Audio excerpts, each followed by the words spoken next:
Okay, so you agree that people who break in and vandalize a building should be prosecuted? Exactly. Okay, I'm just checking because you did help raise money for people who did so on January 6th, which was, impeding an official proceeding, breaking into a building that they weren't allowed to be in, and vandalizing the Capitol. CNN host Kaitlan Collins knocked it out of the park yet again, this time exposing the lies and hypocrisy and absurdities of MAGA Republican Senator J.D. Vance in particularly brutal fashion. But before we unpack all that, if you end up liking this video and you want to support the channel, please be sure to hit the like, subscribe, and alert bell before you go. I'd greatly appreciate it. All right, friends, we have several clips to look at in this interview. The whole thing, yet another masterclass performance from CNN rising star Kaitlan Collins, who is just outshining and outpacing the likes of Jake Tapper and other veteran interviewers in this space. For whatever reason, Ohio Republican Senator J.D. Vance agreed to be interviewed by her. He probably should have reviewed her recent interviews with Republicans like Bill Barr, for example, to see what she's capable of. And perhaps he assumed he would be able to handle it. But he was woefully outmatched on a variety of topics. And so we're going to play the clips and unpack it together. In this one, Kaitlan Collins just lays out this beautiful gotcha trap for J.D. Vance, and he stupidly walks into it. But you can't police people for being anti-Israel or pro-Israel. You can police people for violating the law. And we have seen some of that with some of these protests. Okay, so you agree that people who break in and vandalize a building should be prosecuted? Exactly.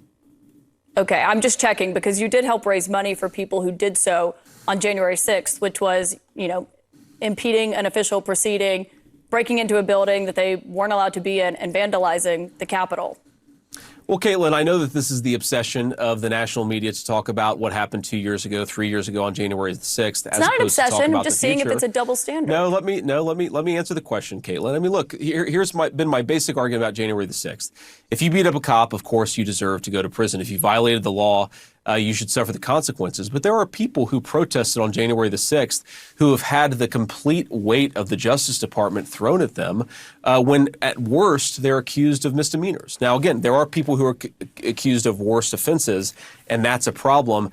But you can't have Black Lives Matter protesters who rioted and vandalized go free when you have people who were actually peacefully protesting on January the 6th who have the book thrown at them. That's the double standard that I'm most worried about. Yeah, I don't think there's an obsession with January 6th, but it is a legitimate question. And given what you just said there, and as Trump is getting closer to, as he's a presumptive Republican nominee, he has said he would pardon, he's considered a blanket pardon for everyone on January 6th. Are you saying that shouldn't happen? People who beat up cops should be excluded from that?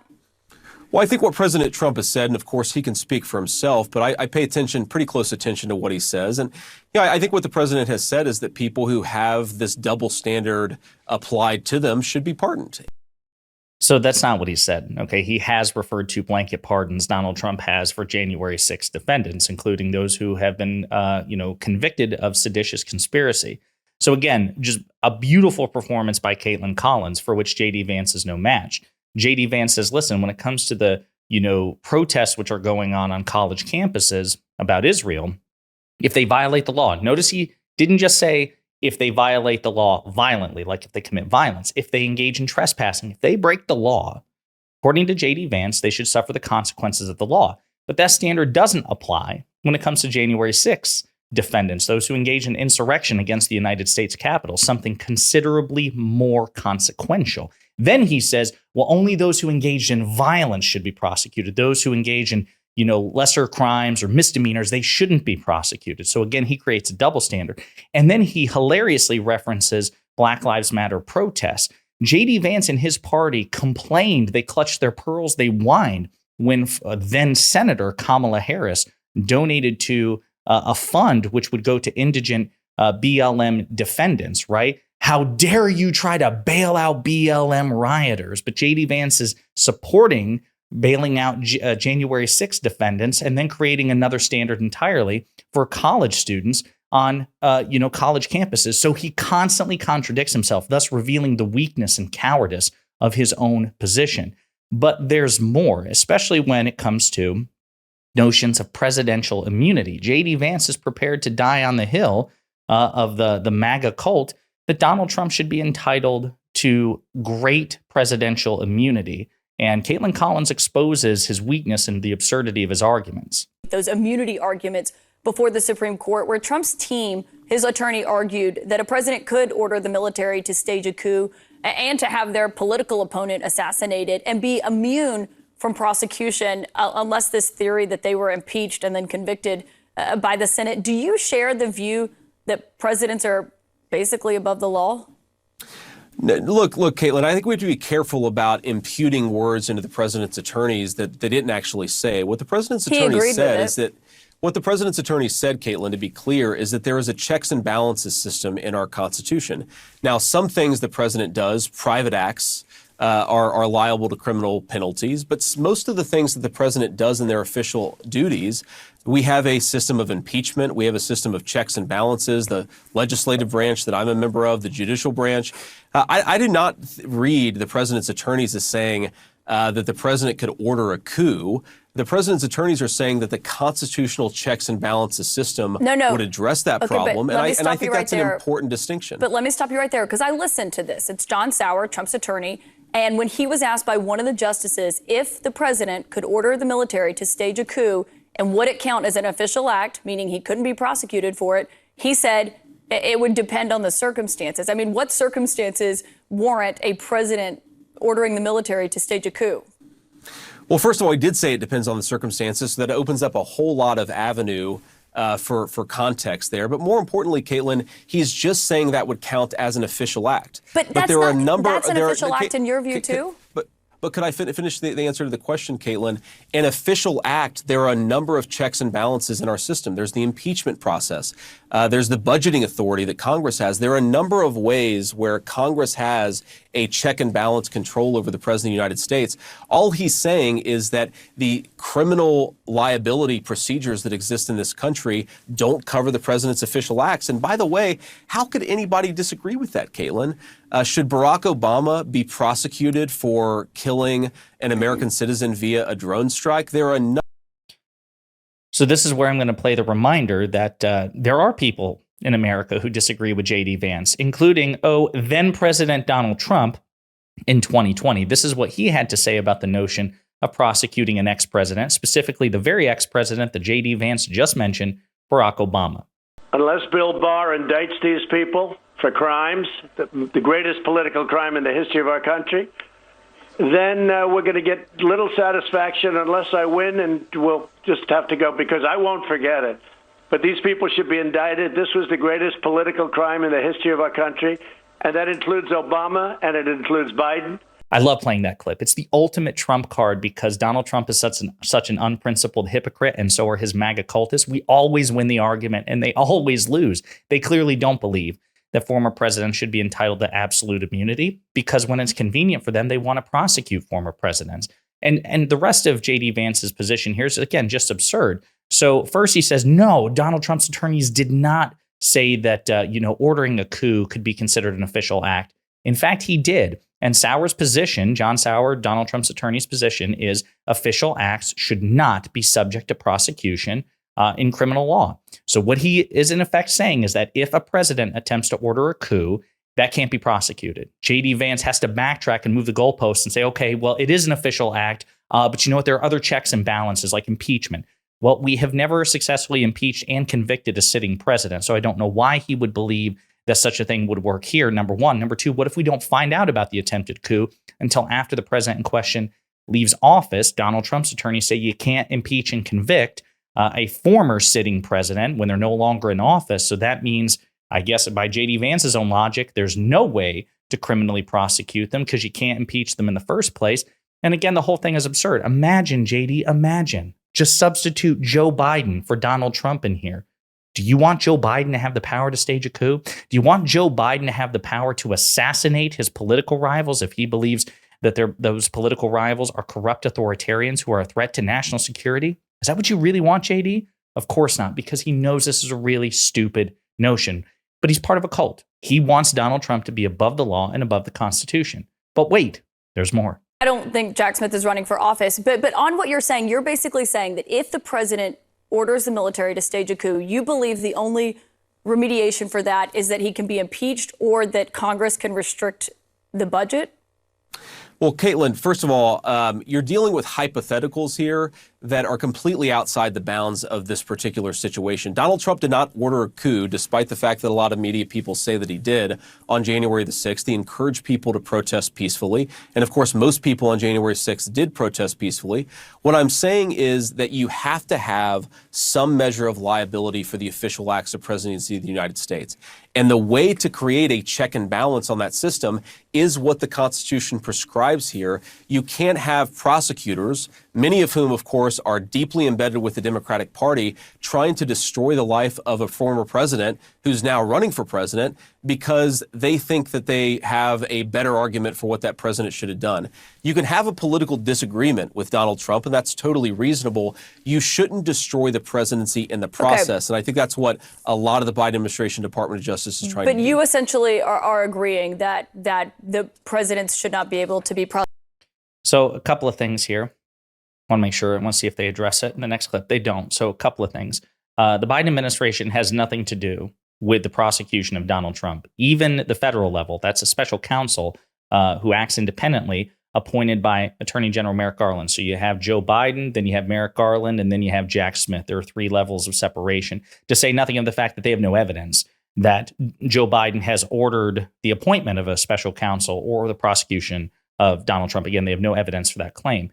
But again, just the absurd framing of this, that you would destroy the presidency in the process. Why? In every other advanced democratic nation on earth, it is possible to prosecute former presidents. Japan has done it. France has done it. South Korea has done it. Other advanced democracies have done what is being done to Donald Trump. Besides which, all of Donald Trump's predecessors have operated under the impression that they could be prosecuted if they broke the law, which is precisely why President Gerald Ford pardoned former President Richard Nixon. And Gerald Ford said it specifically in his announcement speech of the pardon, that to preclude prosecution, to prevent the prosecution, he was pardoning Nixon. He wouldn't have needed to do that. You can't, if a prosecution isn't possible because Richard Nixon is somehow above the law as an ex-president, then there would have been no need for a pardon because there would have been nothing to prevent. So J.D. Vance is simply just wrong about this. To say nothing again of the logic, it would effectively make the sitting president a de facto monarch and embolden the most powerful person on earth to potentially use that power for criminal enterprise. So it would actually be removing checks and balances. And again, J.D. Vance doesn't believe it himself. He just wants to do it to favor this particular ex-president. But wait, there's more, because then the topic turns again to Mike Pence on January 6th. This month, I know you say that you two haven't discussed the vice presidency directly, but you said you'd certainly be open to it if he did offer it to you. Considering that, does it give you any pause whatsoever about taking that job when you see how he treated his last vice president? Well, Kaitlan, first of all, again, I haven't talked to Donald Trump about becoming vice president. I think it's important to support President Trump as Republicans because I think he was a good president. And I think that he made the country more prosperous. And I think he made the world more peaceful. What gives me pause, Kaitlan, is another 4 years of Biden's administration where he's opened the borders and where you have effectively a conflict, a major world conflict in nearly every continent in the world. But my question was not about President Biden. It's about President Trump. Well, look, it's fundamentally about President Biden because if you're comparing the 2 records of these presidents and asking, who do I want to be president? It's very clearly that I want Donald Trump to be president.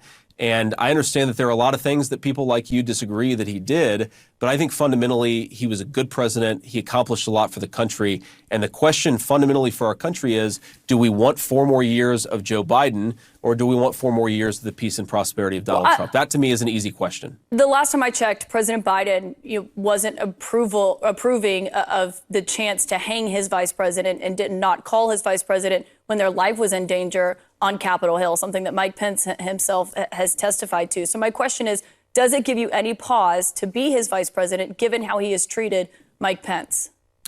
Kaitlan, I'm extremely skeptical that Mike Pence's life was ever in danger. I think politics people like to really exaggerate things from time to time. I know a lot Mike of Pence folks in the Democratic Party, that, Senator. A lot of folks in the Democratic Party, Kaitlan, act as if January the 6th was the scariest moment of their lives.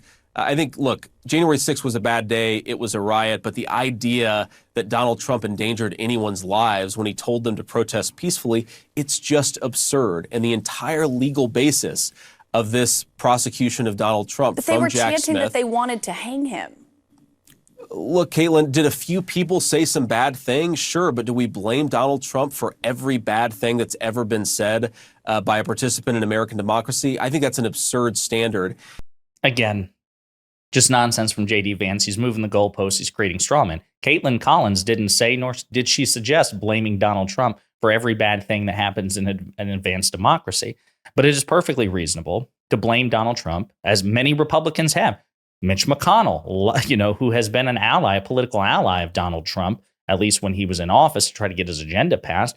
Even Chris Sununu, people who back Donald Trump even now, are Bill Barr, Donald Trump's former attorney general. They have said that Donald Trump, probably legally, but certainly morally, is responsible for the events of January 6th because he lied to his cult. He primed them to overthrow the Capitol. A couple of disclaimers here and there, once or twice saying do it peacefully, when every other sentence is priming them to lose their minds and attack the Capitol, and then doing nothing to stop it. That's the other thing. If Donald Trump really saw what happened and go, oh my God, this is not what I wanted, he could have gotten on Twitter and social media, released a video and called off the attack as the cult leader responsible for the attack, or as the commander-in-chief of the United States Armed Forces and the National Guard, as the chief executive of this nation.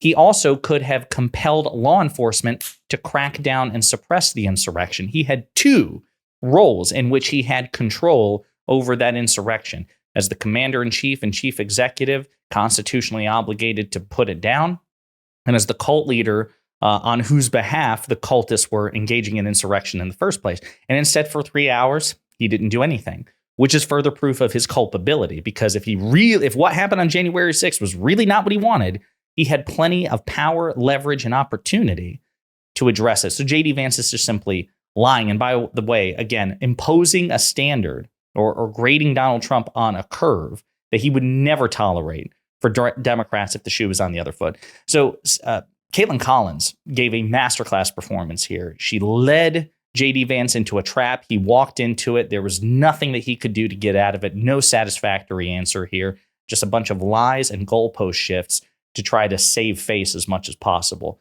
And he failed spectacularly. Let me know what you think in the comments.